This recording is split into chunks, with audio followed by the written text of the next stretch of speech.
Yan, magluluto tayo ng bangus.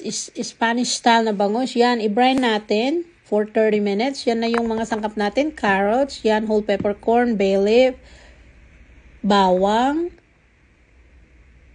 Yan na yung mantika natin. Yan.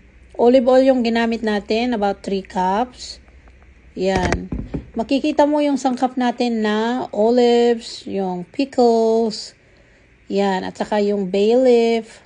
Yan. I-arrange lang siya sa bottom ng pressure cooker natin. Yan. Yan na. Na-brine na natin. Hinugasan natin. Hugasan. Make sure na hugasan bago ilagay sa cooker. Yan na. Tapos ulitin na naman yung second layer ng bangus. Yan na.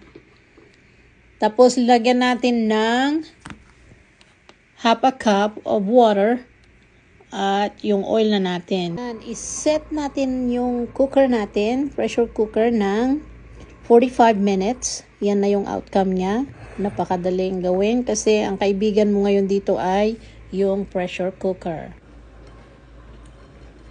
Yan na yung Spanish natin, Spanish na bangus. Yan.